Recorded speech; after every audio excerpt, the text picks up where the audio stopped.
Olá, meus amigos, olá, minhas amigas, muito boa noite a todos. A partir de agora está no ar a Tal da Política e os moídos que ela traz.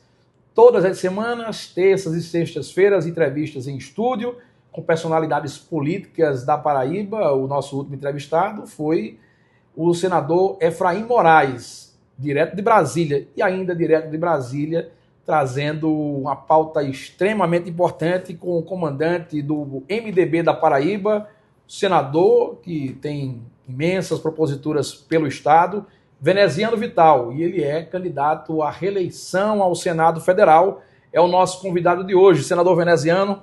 Meu irmão, você Boa tá bem? noite, Boa muito obrigado noite. por nos receber aqui no seu gabinete. Muita E alegria. num momento importante da administração pública e da política paraibana. Sim, Boa noite. eu quero lhe agradecer, Rudinei, a oportunidade do reencontro e do também reencontro com o seu público, desta feita à frente deste, pode-se chamar podcast, né? Pode também. O tal da política e os seus moídos, que não são poucos. E agradecer a sua visita, nos sentimos muito honrados por tê-los aqui numa semana que foi e tem sido também palpitante sobre vários assuntos, não apenas no Senado, na Câmara. Desenvolvemos reuniões que foram definidoras, por exemplo, dos eixos que nós, enquanto parlamentares, haveremos de utilizá-los para o orçamento e o exercício de 2026. Mas, enfim, eu fico à sua disposição, querendo de já agradecer a oportunidade.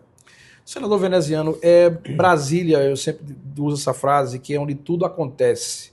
E eu acompanhei ainda no início para o meio da semana uma reunião importante da Comissão Mista de Orçamento da bancada federal. Sim. E aí parte dessa bancada estiveram presentes, dos 3 senadores, 2 estiveram presentes, e alguns deputados federais também se fizeram presentes, outros de forma remota. Não vou falar em divergência, mas o clima ficou um pouco acalorado, porque deputados, senadores tinham intenções, logicamente, de destinar recursos para algumas áreas.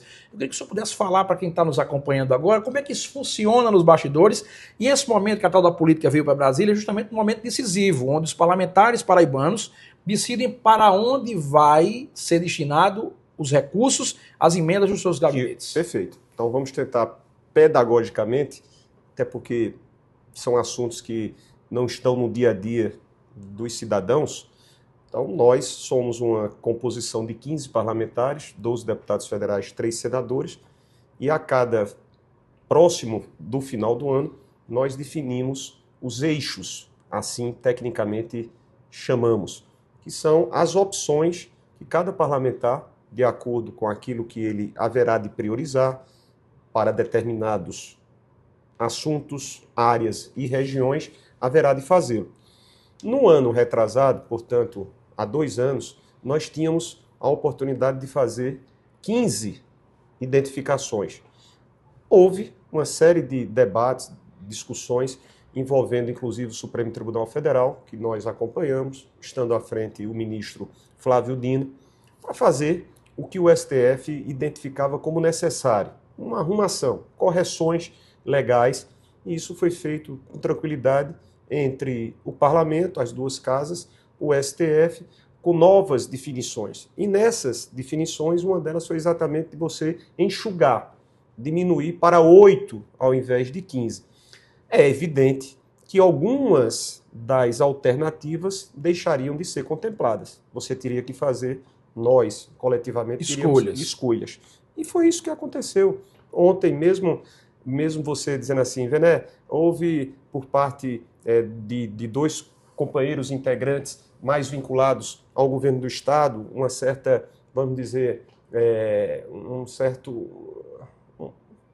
sentimento de frustração, mas nada... O Wilson Santiago e o doutor Damião. Por quê?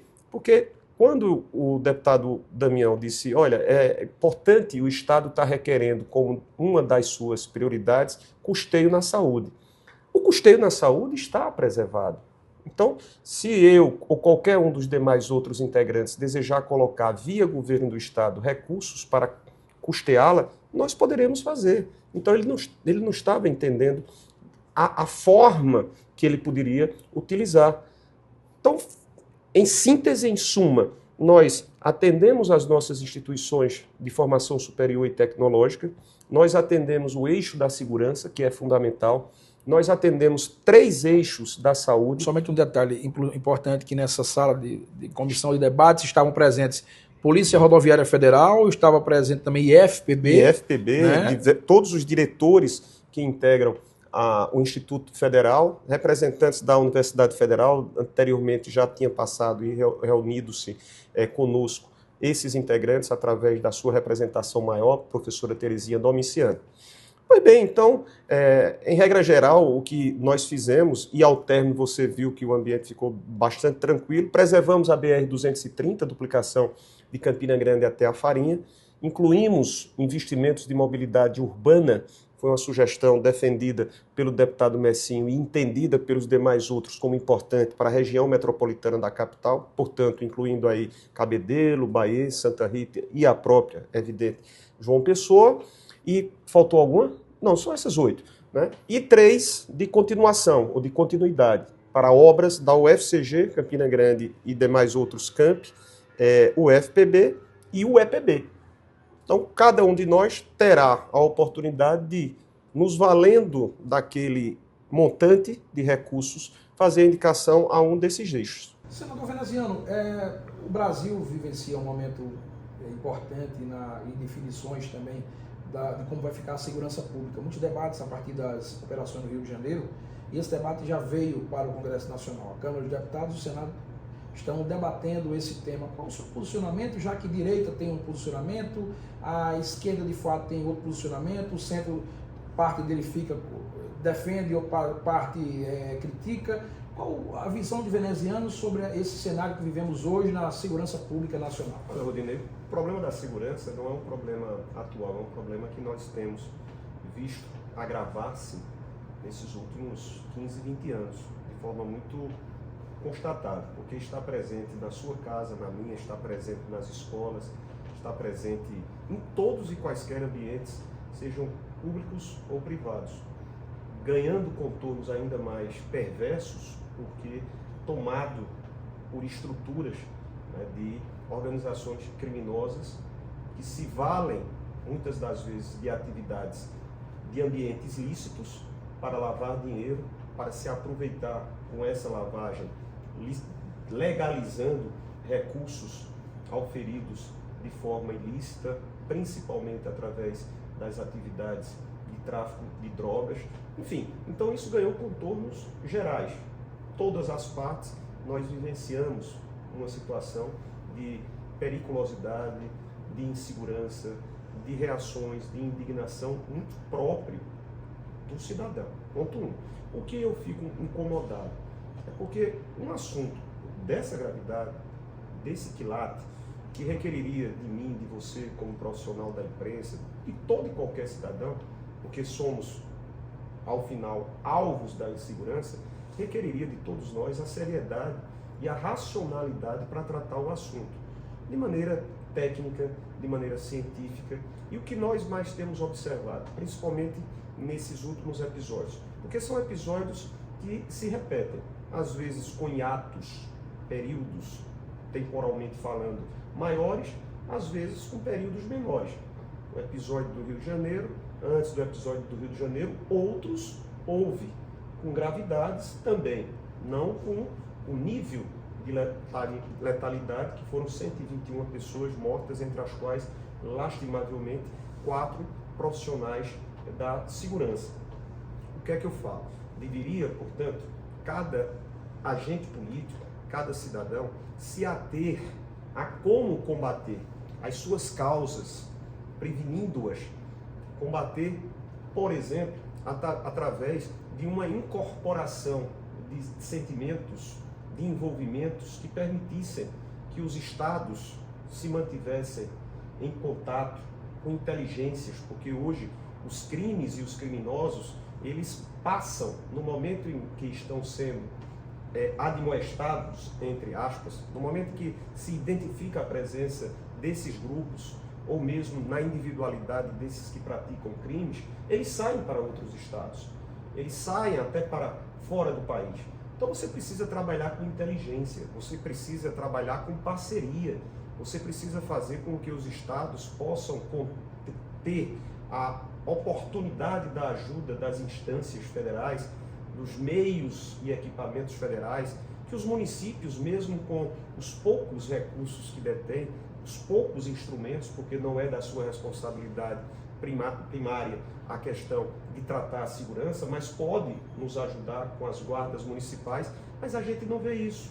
Quando o governo federal, quando o presidente Lula envia para o Congresso uma proposta, projeto de lei que foi batizado de antifacção, o que é que você teve durante essa semana? Me parece, inclusive, o relator, que sabidamente desde o início tinha um viés político para tratar um assunto que não é político, é um assunto técnico, que requer a seriedade, que requer o cientificismo, a identificação das causas, a identificação dos meios e instrumentos para combater a alta da criminalidade. Aí você observa a tentativa de retirar um dos principais e mais acreditados órgãos do nosso país, a Polícia Federal, da sua autonomia junto a fatos de gravidade, como foi aquele que desbaratou organizações lá em São Paulo e em outros estados através da Operação Carbono. Facções dentro de atividades, fintechs, adquirindo postos de combustíveis, adquirindo farmácias, adquirindo todo tipo de negócio para lavar, limpar o dinheiro ilícito. Adversários do governo tentam jogar a pecha no governo Lula de que ele não defende, mas que, ou não falam em financiar, mas ele dizem que o governo trabalha para manter esse tipo de estrutura erguida. Lula tentando colocar esse projeto, você acha que é uma inversão? É a direita tentando fazer que isso permaneça em evidência? Pelo contrário, o governo Lula quer fazer com que haja como houve, e foi através de uma ação dos órgãos federais, principalmente dos mesmos, Receita Federal, Polícia Federal, claro, com a participação das instâncias estaduais de São Paulo, que houve o desbaratamento desta ação criminosa que vem de há muitos anos, que são os famosos também devedores contumazes. Eu, inclusive, fui relator de um projeto que combate esses devedores contumazes, porque muitos deles estão dentro de organizações criminosas. O governo federal, o Ministério da Justiça, o ministro Lewandowski fez um trabalho onde participaram integrantes da sociedade civil, estudiosos, apresentando, ou seja, ampliando de forma efetiva as previsões de penas àqueles que cometam, através de organizações criminosas, atentados à nossa sociedade, mas garantindo também a autonomia da Polícia Federal, Rudinei. E quando chega na Câmara, o que houve? A decisão por parte do presidente de identificando um pedido, muito provavelmente, daquele que é um dos líderes do seu partido, o governador do estado, que tem um viés político em relação à temática, de fazer com que o relator, que sabidamente discorda quase que por inteiro desta proposta, fizesse uma mudança. A mim me parece, depois de pressões, depois de reações da sociedade, depois de reações que claramente se preocupavam com o teor do proposto no relatório, ele fez as devidas correções. Mas, em suma, é um tema delicadíssimo e, por ser muito delicado, envolver a muitas situações, setores, pessoas, requeriria tecnicidade, requeriria o quê? Cientificismo, requeriria racionalismo e não emocionalismo que está contido na política. Ou seja, você torna um assunto tão delicado, tão sensível, com o cunho político e ideológico. Não é bom. Juntando administração pública, orçamento e política, eu falo isso porque naquela sala de comissão, que nós relatamos há momentos atrás, nós conversamos com personalidades políticas, inclusive o senhor, e um deles foi o deputado experiente, o deputado Wellington Roberto. Muito experiente. E na conversa com o Wellington Roberto sobre orçamento, nós partimos também para o lado político. E eu percebi o brilho nos olhos de Wellington Roberto quando eu falei no MDB. Eu o convidei. Ele falou do seu convite, disse que podia retornar à antiga casa. O Wellington Roberto vai fazer o mesmo movimento de Cícero Lucena, retornar para o MDB, e ele já garantiu que no dia 17 estará presente na filiação de Cícero Lucena ao MDB. Além de Cícero, o senhor poderá também receber o Wellington Roberto nessa grande articulação? Eu gostaria muito, né? E não tenho, já disse a você, já disse a outros companheiros da imprensa, porque não há razões para que nós omitamos o convite que o MDB, a sua direção nacional também, inclusive o próprio presidente Baleia Rossi, que é colega deputado federal de Wellington, colega de Messinho Lucena, aos dois eu os convidei para que pudessem integrar, como Cícero integrará, filiando-se no dia 17, o MDB. E no caso de Cícero e de Wellington, retornando ao partido de origem. É evidente que essa é uma decisão de Wellington e que cabe a Messinho tomar no momento que eles identificarem como oportuno. O que eles me falaram, inclusive sentados aqui nesse ambiente, é de que a decisão será conjunta. Se eles tomarem como opção o retorno ao MDB, no caso de Wellington, virão juntos. Com Messinho eu não conversei ainda sobre o tema, mas a conversa com o Wellington Roberto foi muito franca, inclusive eu já veiculei essa entrevista. Sim. Eu, sinceramente, como às vezes faço alguma análise política, e percebi que a fala do Wellington é totalmente alinhada e ele inclinar-se para uma filiação ao MDB. Eu torço para isso. Agora, mais do que torcer para que ele se filie ao MDB, eu sou sincero que torço para aquilo que eu estou vendo, que é a inclinação de Wellington de fazer parte do projeto de oposição ao lado de Cícero, ao lado de Veneziano, ao lado de Messinho, ao lado de Romero, ao lado de Pedro, né, fortalecendo esse grupo de oposição. Mais importante do que seja o MDB, que é muito importante, afinal de contas, diz respeito à nossa casa e a uma instituição partidária valorosíssima, mas é o propósito maior. E o propósito maior é o fortalecimento da candidatura ao governo, das candidaturas ao Senado, das candidaturas proporcionais à Assembleia e à Câmara pela oposição. E o Wellington vindo, como muito provavelmente virá a integrar esse grupo, fortalece, porque afinal de contas tem um histórico aí de 40 anos de exercícios ininterruptos de mandatos. Nessa fala de Wellington, eu questionei a ele sobre a ligação que ele ainda tem com o governador João Azevedo. Ele reconheceu alguns pontos positivos da gestão de João Azevedo, mas disse, o mais dele ficou muito evidente também nesse questionamento e na resposta dele. Ele disse que mesmo com toda a síntese que ele fazia sobre o governo de João Azevedo, ele colocou sendo maior a possibilidade dele do regresso ao MDB. Ou seja, a ida dele ao MDB, aceitar seu convite, parece que desvincula de fato. Ele disse que não tinha problema em se desvincular do governo para assumir essa posição, e ele disse claramente, se o senhor não assistiu, vai assistir essa entrevista, ele dizendo que torce para a vitória de Cícero Lucena ao governo do Estado. Ele disse que, na visão dele, Cícero vencerá a eleição, e ele já se falava como militante, colaborador desse processo. Eu fico muito feliz. Eu vou assistir essa entrevista, tenho conversado, ontem mesmo conversei, mesmo que em meio a um ambiente cujos temas eram outros, mas é inevitável, nós estamos nos aproximando da filiação no próximo dia 17, então o tema vai efervescendo, o ambiente vai efervescendo no melhor sentido, né? Nós que estamos no meio sabemos disso, e vocês que são os, por formação, provocadores, no melhor sentido da palavra, para a temática política. Então, fico feliz, porque sinto de Wellington, evidentemente, uma inclinação para esse apoio à candidatura do prefeito Cícero Lucena, e eu repito, é um valioso apoio, ele tem bases fortes, pode eleitoralmente ajudar substantivamente essa candidatura de oposição. Tanto ele quanto, vou repetindo-me, tanto ele quanto o Romero Rodrigues, que também sinto muito mais próximo a esse apoio. Nós temos tratado diretamente com o presidente do PSD, nosso companheiro Pedro Cunha Lima, tenho conversado diretamente com o ex-governador Cássio Cunha Lima. Então, o mais importante do que quaisquer escolhas de ordem partidária é podermos dar robustez a essa postulação. Qual é o senhor falou já por duas vezes, de alguns minutos para cá, o nome de Pedro Cunha Lima. E eu acho que é importante para o momento, porque Pedro pode ajudar nas construções. Mas Sim. vamos lá. Na semana passada, quando nós conversamos, eu falava ao senhor de uma entrevista que Pedro concedeu na Paraíba, fazendo grandes referências ao seu nome, falando de reciprocidade. Esse foi o tema principal.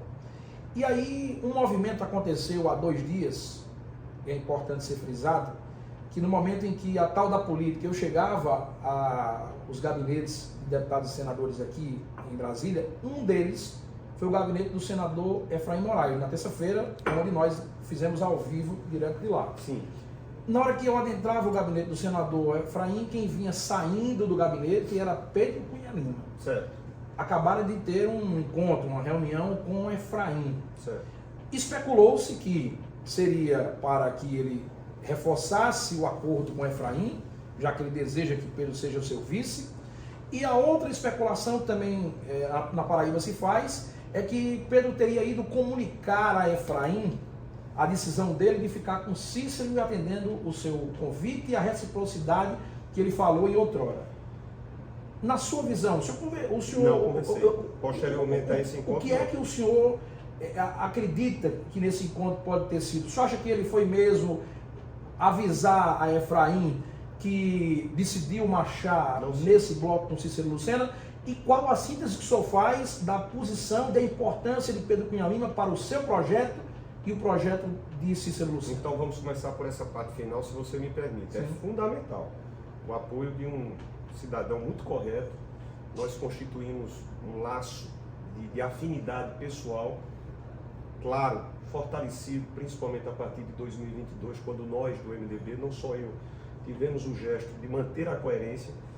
Por que eu friso muito a palavra coerência? Porque algumas pessoas me questionavam o fato das disputas, que foram duras disputas em Campina Grande, entre nós, entre o nosso grupo, eu inclusive vencendo 2 dessas importantes refregas, e uma das mais, ao meu ver, a mais importante de todas elas, 2004, contra as postulações do grupo do ex-governador Ronaldo, do ex-governador Cássio, enfim, de todo o grupo.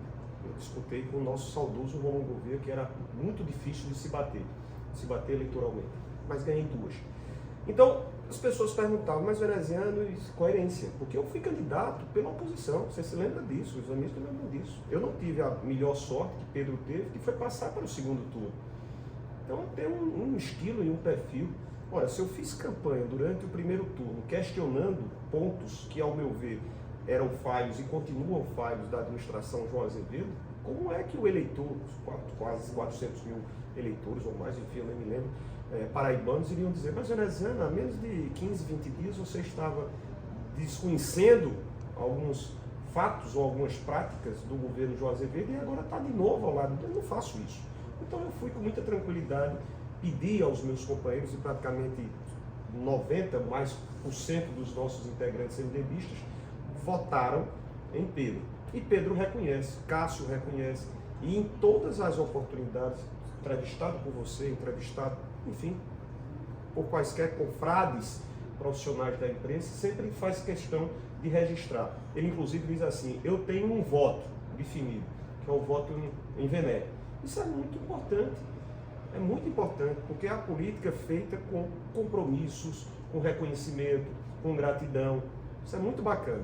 Então o gesto de Pedro é um gesto que me conforta e é um gesto que não é apenas de conforto, valoriza e pode nos ajudar fundamentalmente nessa caminhada. Agora, não sabia desse encontro que ele manteve com o senador Efraim e por não saber, não sei o teor. Não sei se ele foi informar de que estaria preferindo a candidatura de Cícero, não sei se ele foi dizer que não era mais postulante, porque ele não disse ainda publicamente que deixou a sua postulação ao governo, não é? Isso é importante que nós registremos. Não conversei com ele desta data que você falou essa semana, mas evidentemente fiquei até curioso, vou procurar saber se ele assim se achar vontade para dizer, mas não sei. Torço para que ele possa, na oposição com certeza ele estará, torço para que ele esteja mais para cá. Eu falo sobre a importância de Pedro e dele próprio, eu não falo nem do grupo Cunha Lima de fato, porque Pedro foi, para muita gente, o entrave de decisões, eu falo no entrave no bom sentido, o entrave nas decisões do primeiro para o segundo turno das eleições de 2022.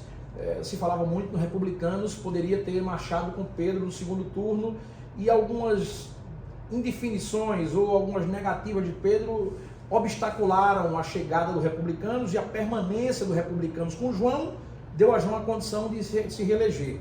Se Pedro tivesse, os bastidores dizem isso, se Pedro tivesse sido mais maleável naquele exato momento, tivesse pensado no futuro de governador, ele teria negociado melhor as situações. Então, agora seria a hora de não deixar brechas para que talvez o erro de 2022... O senhor acredita que isso pode ter fundamento para 2026? Não sei, eu confesso a você que não sei se as razões pelas quais o republicano tomou a decisão de não apoiar Pedro tenham sido assuntos dessa natureza. Confesso a você que não sei. É evidente que isso roda, né? Isso. Se especula. Você já ouviu falar sobre isso? Já ouvi falar, mas não sei. Eu identifico em Pedro um cidadão que tem posições, que tem convicções. E é claro, ter convicções não significa ter radicalização sobre temas. A gente não pode radicalizar. Se você chega e me traz argumentos que sejam suficientemente fortes para me convencer que eu estou errado, eu preciso entender que estou errado e assumir que as suas ponderações são as acertadas. Eu acho que se faz dessa forma. Não somos donos da razão. Temos convicções, até o momento em que se mostra que essas convicções elas estão possivelmente equivocadas. E eu vejo Pedro num comportamento extremamente maleável, no sentido de, se nós ele sabe ouvir, ele gosta de fazer esse debate, agora tem firmeza naquilo que propõe, nas suas teses, nos fundamentos que formula. Ele gosta da educação. Ele já conversou com o senhor sobre esse tema? Muitas vezes. E nos bastidores muita gente diz, olha, Pedro tem um fascínio sobre se estiver no comando ou se estiver na vice, ele tem um fascínio sobre a Secretaria de Educação. Eu falo para empregar no governo em que ele vai estar presente, sendo candidato ao governo, sendo candidato a vice, em relação a empregar os modelos que ele mentaliza, que ele idealiza para serem empregados no futuro governo que ele vai participar. Eu tenho absoluta certeza que se ele chegar, se for candidato a governador, se chegar a ter, é claro, tudo é o si. Agora é um jovem, tem menos de 40 anos, tem muito campo, tem muito chão, tem muitas jornadas pela frente para tentar buscar novos desafios e quem sabe realizar sonhos que eu tive. Não vou dizer tive, ainda tenho, quem sabe, de governar o Estado, caso venha a vencer o processo eleitoral vindouro. Mas a sua articulação e a articulação de Cícero, eu estou só projetando no futuro. Vocês entregariam o comando, por exemplo, os pilares de uma gestão, educação, saúde, são os básicos, né? Tem outros pilares, mas eu falo educação e saúde são os mais procurados, os mais visíveis em um governo. O senhor e o prefeito Cícero Lucena entregariam o futuro comando? Estou falando de ser secretário. Mas eu não serei governador. Sim, mas a articulação para trazer Cícero para o MDB e para estar junto com Cícero, o senhor colaborou. É possível colocar a Pedro, o comando da educação, já que você é especialista na área, será seu. Você comanda os destinos da educação, sendo secretário ou sendo aquele que vai projetar. Não há dúvidas de que seria um extraordinário condutor da política educacional do Estado. Mas eu não quero falar esse respeito primeiro. Por quê? Porque Pedro ainda postula na condição de pré-candidato ao governo, disputar o governo. Ele ainda não disse que não será candidato. Então a gente tem que respeitar essa posição. Mas o senhor sabe que essa fala pode ser também um condutor de uma decisão de Pedro, já que, volto a dizer, a pasta brilha aos olhos de Pedro. Se você pergunta, Pedro, se nós estivermos diante, são hipóteses, são conjecturas. Então vamos lá. Estamos diante de um quadro que Pedro não é mais candidato ao governo, que Pedro decide ajudar a candidatura de Cícero Lucena. Pronto, estamos nesse quadro. Em sendo assim, e em sendo vitorioso Cícero Lucena, ter Pedro como nome que possa colaborar como integrante da administração como secretário de Educação, extraordinária opção. Extraordinária opção, não tem nem dúvidas quanto a isso. Nas disputas ao Senado para a sua reeleição, o senhor tem subido nas pesquisas dia após dia. Cada pesquisa que sai, o seu nome avança e chega mais perto a João Azevedo, que está no mandato, teoricamente, é aquele que está liderando as pesquisas. O seu nome é o nome que tem subido, se mantém, é distante do terceiro colocado e é sempre aquele que vai se aproximando de João Azevedo. Na realidade dos fatos, daqui até o processo do ano que vem, quem é o seu maior adversário para a disputa de uma vaga, já que são duas, de uma vaga, vamos lá, de uma vaga para disputar as eleições de 2000, para a sua reeleição? Nabor Vanderlei ou João Azevedo é o seu maior adversário em potencial? O dinheiro. Esse não está disputando. Eu disputo contra ele. Todos aí vão começar a fazer, a partir desse momento, esse debate que precisa ser feito. Eu faço com vocês e não estou, obviamente, me dirigindo ao eleitor Rudinei. Estou me dirigindo ao profissional. Eu não estou querendo que você dê a opinião a respeito dessa minha opinião. Longe disso. Esse não tem partido. Não tem partido, vírgula. Serve a partidos. Serve a nomes, serve a nomes que algumas vezes... Eu estou dizendo no Brasil todo, viu? Eu não estou me referindo à Paraíba, não. Eu tenho até as dúvidas quando se fala assim, Brasil, nós avançamos, qualificamos muito a política. Em termos, existe ainda na política, e eu estou vendo de forma brutal, no processo da Paraíba, como em outros processos, uma presença, mais do que nunca, de orçamentos, de recursos, materialmente falando, presentes para se conquistar poder, para se conquistar mandatos. E de pessoas que às vezes não têm um conceito, não têm uma referência, não têm um perfil que se possa dizer, olha, estou votando num cidadão ou numa cidadã que vai me representar bem na Câmara de Vereadores, à frente de um Executivo, numa Assembleia Legislativa, na Câmara ou no Senado. Estou falando de uma maneira geral. Então eu disputo na Paraíba, nas eleições, e você sabe, as pessoas sabem muito bem que eu disputo contra o dinheiro, contra orçamentos. Eu disputo contra simplesmente alguns nomes que dizem assim, não, eu quero ser porque eu tenho instrumentos para ser bem. Não é preciso que eu traga comigo condições objetivas de ser analisado pelo que eu fiz, pelo que eu posso fazer. Você está falando de João Azevedo ou de Nabor dos dois? Não vou personificar, eu não vou fulanizar. Quem vai analisar é o eleitor. Eu apenas tenho uma tranquilidade de me dirigir a você, não aqui, depois, lá fora, na condição de eleitor, e pedir o seu voto, sem o risco de você dizer, mas veneziano, você está pedindo o meu voto? Bené, tu não trabalhaste direito, tu foste um indolente, tu foste um preguiçoso, tu não tivesse postura republicana, tu não ajudasse o Estado, tu não ajudasse os municípios, tu não foste atencioso e tu vem pedir meu voto. Esse risco você não corre. Porque eu me sinto à vontade de andar por onde quer que eu esteja na Paraíba, pedir esse voto de confiança, porque graças a Deus, esses 7 anos praticamente que eu estou aqui no Senado, eu não deslustrei, eu não envergonhei a história de muitos senadores que passaram por aqui e a história da Paraíba. Agora, ter o voto ou não ter o voto, aí cada um. Governistas têm usado desse discurso ao contrário. Diz, olha, veneziano tem estrutura do governo federal, tem as emendas do gabinete, então... As emendas do gabinete tenho eu, como tem todos os demais outros 14. Isso é igual, são iguais. Primeiro ponto. Agora, eu desfruto de uma relação com o nosso presidente Lula, como desfrutaram aqueles bolsonaristas no tempo do governo Bolsonaro.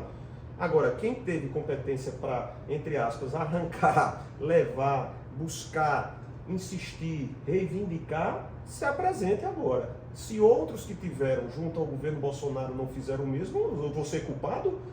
Se eu tenho um amigo na presidência, se eu tenho amigos na interlocução junto ao Ministério do Transporte para conseguir recursos lá para a BR-230 de Campina Grande, para a BR-230 de Cabedelo João Pessoa, se a gente tem relações boas para levar o Hospital de Amor, para investir em casas com Minha Casa Minha Vida, eu vou ser culpado por ter isso? Não. Agora eu sou honesto. Honesto de dizer, estou levando para Paraíba porque tenho um governo federal que me permite fazer essa interlocução. Agora, eu não sou culpado. Se outros companheiros parlamentares fizeram a opção anterior de apoiar Bolsonaro e não levaram benefícios para o nosso Estado. Como foi que o senhor conseguiu, ao longo desse tempo, avançar dentro dos prefeitos aliados do governo João Azevedo? Um trabalho. Isso tem preocupado o governo há muito tempo, e aí esse número foi crescendo de 10 para 20. Na penúltima entrevista que o senhor fez conosco, o senhor disse que o número cresceu de 20 para 30, e esse número parece que já avançou bem mais do que aqueles 30 do passado.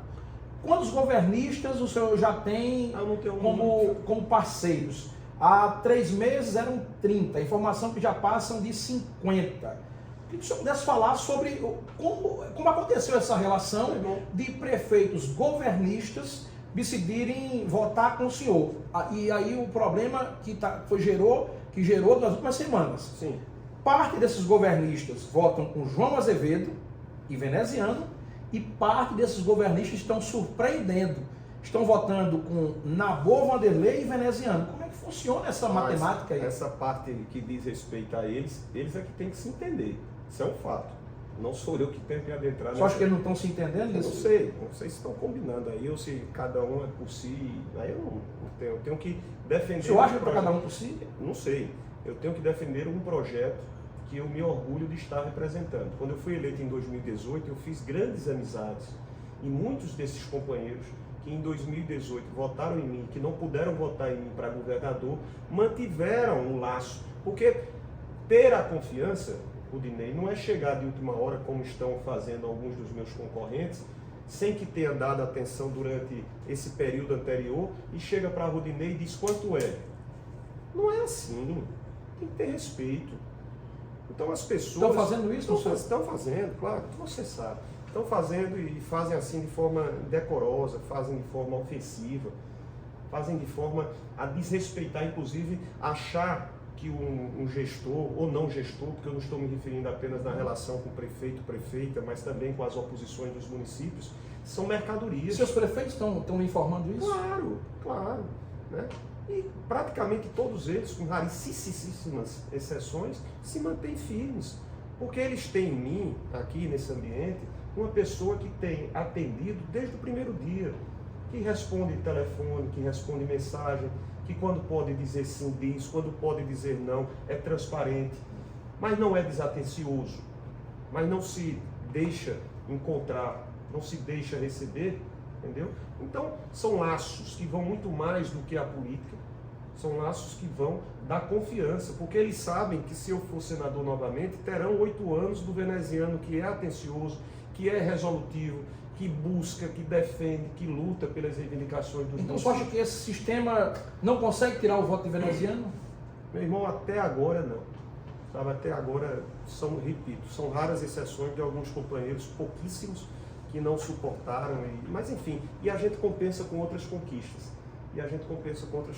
Eu quero crer, peço a Deus muita força para que eu continue e possa mostrar, através da nossa vitória, que a política pode ser feita dessa maneira. Para a gente fechar. Pois não. É para o senhor estratégico também, além da chegada de um nome como de Cícero Lucena para ser o candidato do seu grupo, além de reforçar o time, avança a sua força em João Pessoa, ter o prefeito da capital como seu cabo eleitoral? Não que o senhor não fosse ter uma votação expressiva em João Pessoa, mas com o apoio de Cícero Lucena, o senhor avança gigantescamente dentro da capital e da região metropolitana. A chegada, esse apoio de Cícero à sua candidatura e vice-versa, pode garantir a sua reeleição ao Senado Federal? Não, eu não diria pode garantir, mas ajuda consideravelmente. O ingresso de Cícero na oposição, o ingresso de Cícero no MDB, é evidente que fortalece o projeto de oposição e fortalece a chapa por inteiro, fortalece a minha candidatura ao Senado, fortalecerá do segundo nome que vai ser apresentado, fortalecerá as candidaturas à Assembleia Estadual, à Assembleia, no caso, Legislativa, à Câmara Federal. As nominatas. As nominatas. Então, e há uma reciprocidade, porque evidentemente, reconhecidamente, Cícero sabe disso, que nós, enquanto parceiros, nós haveremos também de colaborar, de contribuir efetivamente e eleitoralmente com a sua disputa, quem sabe com a sua vitória. Se Romero vier, se Pedro vier, se o Wellington vier, todos têm a dar a Cícero, ao nome de Cícero que nos representará, em sendo esta a vontade dos citados aqui. E de lá para cá, igualmente, eu sou muito bem acolhido pela minha amada João Pessoa, tenho laços que vão muito além da política, porque afinal de contas é minha mãe, né? Ou seja, minha família materna de raízes do Brejo, mas minha mãe é pessoense. Vitalzinho foi, quando candidato ao Senado, o mais votado em João Pessoa. Eu fui o segundo em 2018. As pessoas de João Pessoa sabem do meu trabalho, sabem do meu comportamento, da minha retidão, como atuo na política. Lembrando que, além de Cícero, o prefeito tem um retrospecto de Pedro na eleição de 2022. E foi vitorioso, não só vitorioso. Caso se Pedro estiver. Por isso que é importante a gente continuar a lutar por este apoio de Pedro. Porque Pedro tem conceito. A gente precisa escolher nomes que tenham conceito, não nomes que queiram comprar eleição. Eu não quero comprar eleição, mandato. Eu quero conquistar o voto. Eu respeito a você, meu amigo e minha amiga. Eu não estou querendo comprar apoio. Tem gente que está querendo comprar apoio e comprar, fim da força, mandato. Eu não. Eu não me sentiria e não me sinto bem. Graças a Deus a minha história foi ralando.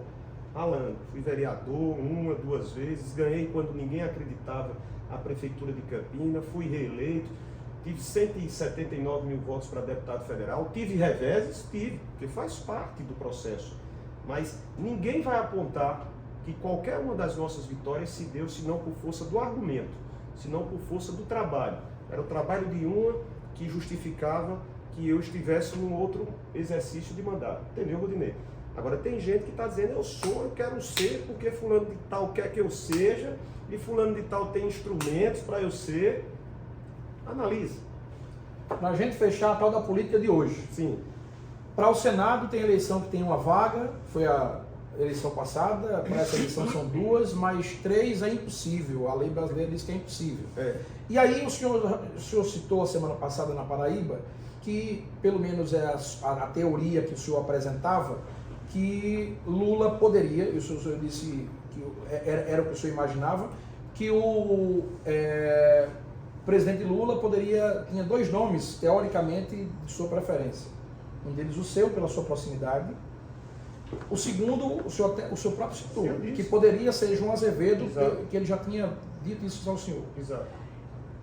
Hoje a proximidade de Hugo Mota, às vezes se relacionando com o presidente Lula, pode essa relação da presidência da Câmara Federal também ganhar algum dividendo com o presidente Lula e aí dividir esse meio campo, ou o senhor acha que o bolo já está fatiado ao meio, para Veneziano e para João Azevedo? O presidente Lula é um democrata que tem, não apenas por saber que tem que ter, mas porque o seu ser, a sua formação de democrata, assim o faz.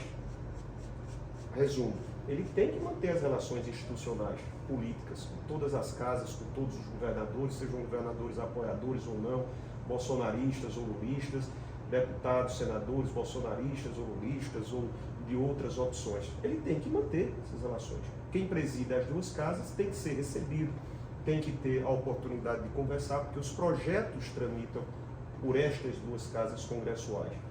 Agora, opção política, aí não. A opção política ela é muito clara. Não sou eu que estou dizendo. Não é porque eu queira me jactar a dizer isso. Isso é dito por todo e qualquer membro do governo a partir daquele que tem um comando político, o presidente Lula.